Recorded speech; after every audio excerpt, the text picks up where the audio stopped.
Ils sont au total 90 sociétés qui ont été auditées au cours de la 21e Assemblée générale des établissements publics de l'État EPE qui se tient du 7 au 8 août 2020. En 2019, il ressort que les dépenses budgétaires s'élèvent à près de 200 milliards de francs CFA contre 190,7 milliards en 2018. On note également une hausse des charges de fonctionnement de 10,74% par rapport en 2018. Les recettes, quant à elles, se chiffrent à 228 507 milliards de francs CFA en 2019.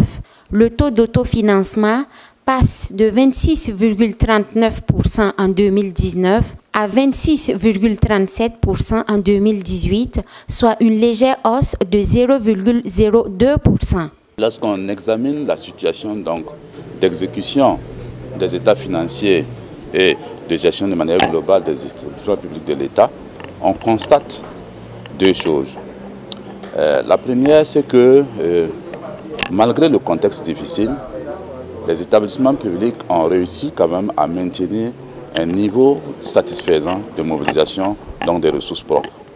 Vous avez dû noter que nous sommes passés en 2018 de 36 milliards à peu près à 40 milliards en termes de ressources propres. Il y a également que l'État a maintenu ses efforts en termes de subventions. Au niveau de certains EPE, on note une baisse des performances nécessitant de ce fait l'adoption des mesures idoines pour inverser la courbe. Cette Assemblée générale se veut également une tribune pour accroître la responsabilisation des gestionnaires quant à leur obligation de rendre compte de leurs résultats. Aussi, les participants vont prendre des résolutions pour l'amélioration de l'efficacité de la dépense publique pour garantir un service public de qualité et au moindre coût. La seule chose que nous souhaitons et que nous insistons, c'est d'éviter justement que les charges de personnel n'accroissent et dépassent justement un seuil critique que nous appelons 50%. Lorsque les charges de personnel dépassent 50% de vos charges de fonctionnement, cela commence à être préoccupant. Ça veut dire qu'à quelque part, vous avez soit recruté trop de contractuels, soit vous avez surdimensionné le nombre de personnel. Et c'est pourquoi justement on trouve qu'il faut rationaliser la gestion de ces établissements publics.